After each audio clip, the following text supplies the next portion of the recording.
महंगाई ये शब्द हम सबकी जिंदगी का हिस्सा है। हम्म। हम इसे सब्जी मंडी में महसूस करते हैं, पेट्रोल पंप पर देखते हैं और रोज शाम की खबरों में सुनते हैं। बिल्कुल। टीवी पर कोई एक्सपर्ट आकर बताते हैं कि महंगाई दर मान लीजिए 5% है या 6% है। पर मैं हमेशा सोचती हूँ कि जब मेरे घर का बजट 15-20% बढ़ गया हो तो ये 5% का आंकड़ा आता कहाँ से है? सही सवाल है। ये एक नंबर पूरे देश की कहानी कैसे कह सकता है? मतलब क्या मुंबई में रहने वाले और बिहार के किसी गांव में रहने वाले के लिए महंगाई का मतलब एक ही है? नहीं हो सकता। आज हम इसी पहेली को सुलझाने वाले हैं। हमारे हाथ एक बहुत ही दिलचस्प विजुअल लगा है, एक चार्ट जो भारत में महंगाई मापने के इस पूरे तंत्र की परतें खोलता है। जी। हमारा मकसद सिर्फ ये समझना नहीं है कि महंगाई की उस मशहूर टोकरी में क्या है, बल्कि ये देखना है कि वो टोकरी भारत के शहरों और गांव के लिए कितनी अलग है। और उसका असर क्या है? और सबसे जरूरी सवाल, इस फर्क का आम आदमी की जेब और जिंदगी पर क्या असर पड़ता है। तो चलिए इन आंकड़ों की गहराई में उतरते हैं। चलिए। तो शुरू करते हैं इस टोकरी या बास्केट के आइडिया से। जब सरकार या अर्थशास्त्री महंगाई की बात करते हैं तो वो असल में कुछ चुनी हुई चीजों और सेवाओं की कीमतों पर नजर रख रहे होते हैं ना? बिल्कुल। इसे अंग्रेजी में कंज्यूमर प्राइस इंडेक्स या सीपीआई बास्केट कहते हैं। आप सोचिए कि ये एक बहुत बड़ी शॉपिंग ट्रॉली है जिसमें एक औसत परिवार महीने भर में जो कुछ भी खरीदता है वो सब कुछ डाला गया। अच्छा। और हमारे सामने जो ये ऑल इंडिया ग्रुप वेट्स वाला चार्ट है, ये उसी ट्रॉली के अंदर के सामान का ब्यौरा देता है। ठीक है। इसे मुख्य तौर पर 6 हिस्सों में बांटा गया है। पहला और सबसे बड़ा खाद्य और पेय पदार्थ यानी खाने पीने का सामान। दूसरा पान तंबाकू और नशीले पदार्थ। तीसरा कपड़े और जूते। चौथा आवास यानी हाउसिंग। ओके। पांचवा ईंधन और प्रकाश यानी घर में जलने वाली गैस और बिजली। और छठा मिसलेनियस, जिसमें बाकी सब कुछ आ गया, जैसे शिक्षा, स्वास्थ्य। हाँ, शिक्षा, स्वास्थ्य, मनोरंजन, ट्रांसपोर्ट वगैरह वगैरह। और हर चीज को एक वेट या वजन दिया गया है। इसका क्या मतलब है? वजन का मतलब है महत्व। मतलब हम अपनी कमाई का कितना बड़ा हिस्सा किस चीज पे खर्च करते हैं। अच्छा। अगर हम खाने पर मान लीजिए 40% खर्च करते हैं तो उस बास्केट में खाने का वजन 40% होगा। ठीक है। और इसीलिए आलू प्याज की कीमत में 10% की बढ़ोतरी का असर सिनेमा के टिकट में 10% की बढ़ोतरी से कहीं ज्यादा होगा। हाँ, जाहिर है। क्योंकि आलू प्याज का वजन हमारी जिंदगी में कहीं ज्यादा है ना? यही वजन तय करता है कि कौन सी चीज की महंगाई हमें कितना चुभेगी। और यहीं से असली कहानी शुरू होती है, क्योंकि ये चार्ट हमें दिखाता है कि ये वजन पूरे भारत के लिए एक जैसा नहीं है। बिल्कुल भी नहीं। इसमें 3 रिंग या गोले हैं।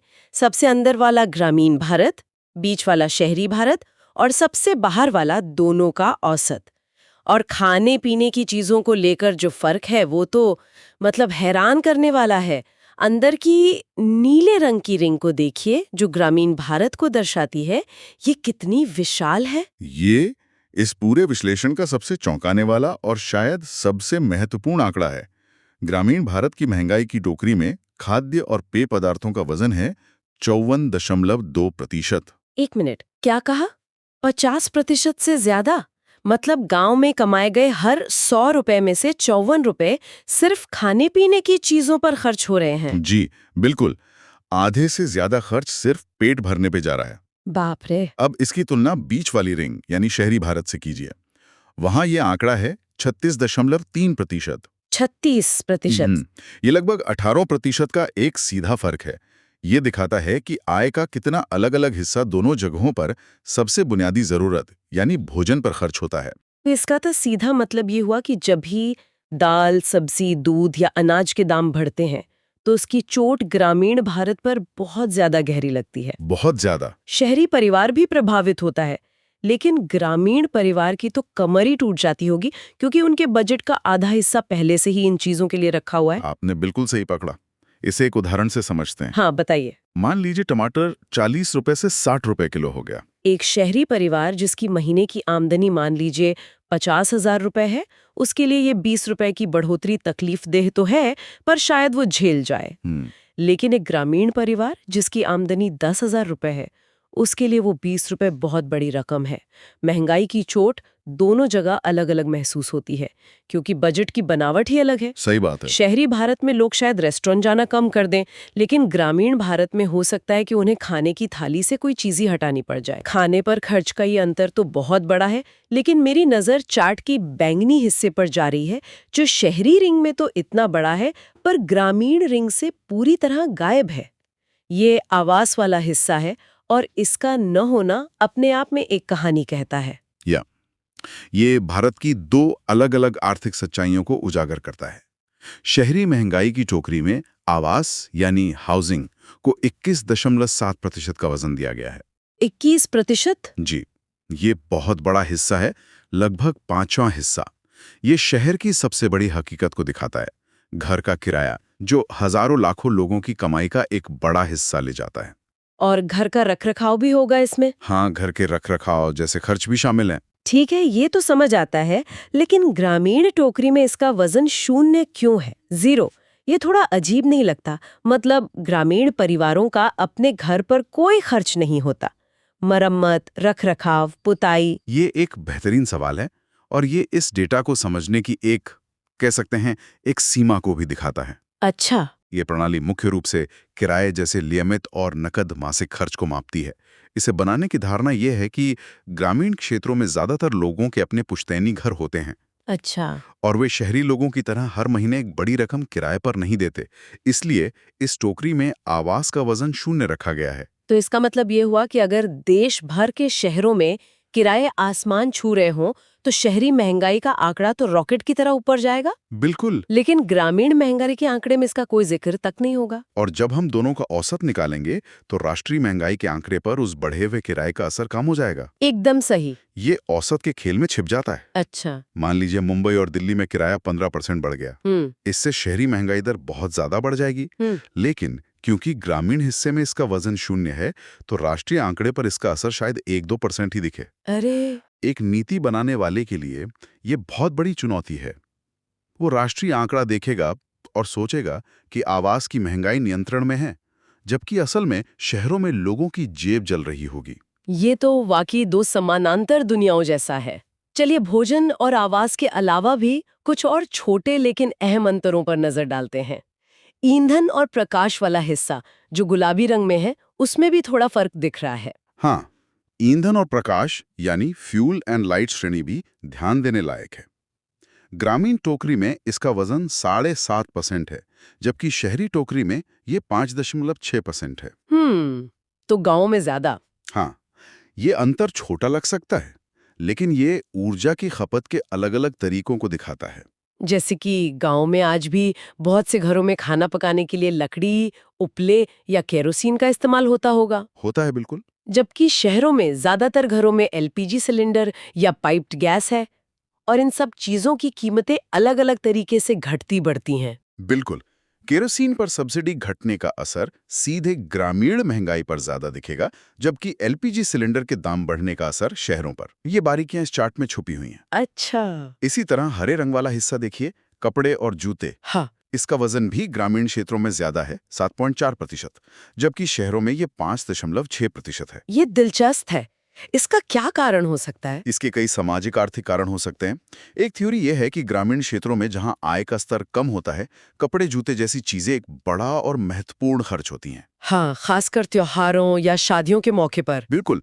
वहीं शहरी क्षेत्रों में जहां आय ज्यादा है और खर्च के विकल्प भी ज्यादा हैं, जैसे गैजेट्स, बाहर खाना, घूमना, तो कपड़ों पर होने वाला खर्च कुल बजट का एक छोटा हिस्सा रह जाता है। सही, समझ में आता है। और अब आखिरी श्रेणी पर आते हैं, जो सबसे बड़ी और सबसे विविध है, मिसलेनियस वाला पीला हिस्सा।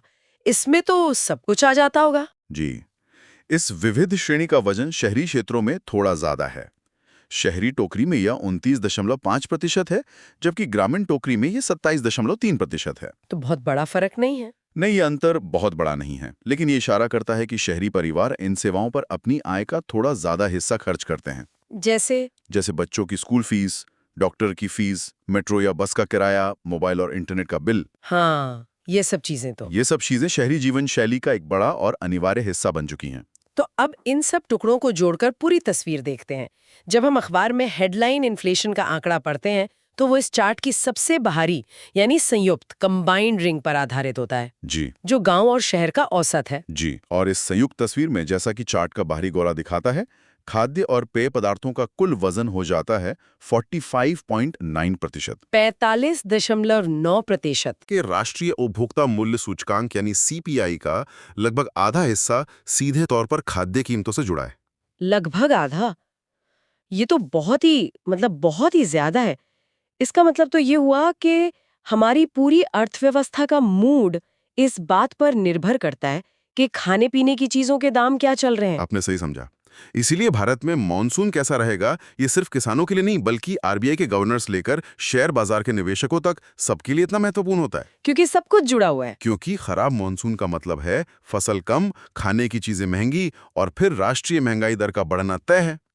दूसरी तरफ आवास का संयुक्त वजन देखिए। शहरी क्षेत्र में 21.7% और ग्रामीण में 0 होने के कारण इसका राष्ट्रीय औसत सिर्फ 10.1% रह जाता है। तो संक्षेप में महंगाई का जो एक अकेला आंकड़ा हमें हर महीने बताया जाता है, वो असल में भारत की दो बिल्कुल अलग-अलग आर्थिक सच्चाइयों का एक अजीब सा मिश्रण है। बिल्कुल। इस प्रक्रिया में एक तरफ ग्रामीण भारत की भोजन पर अत्यधिक निर्भरता की कहानी थोड़ी दब जाती है और दूसरी तरफ शहरी भारत के आसमान छूते किरायों की कहानी भी पूरी तरह सामने नहीं आ पाती। इसमें सबसे दिलचस्प बात यह है कि ये आंकड़े सिर्फ कीमतों की कहानी नहीं कहते।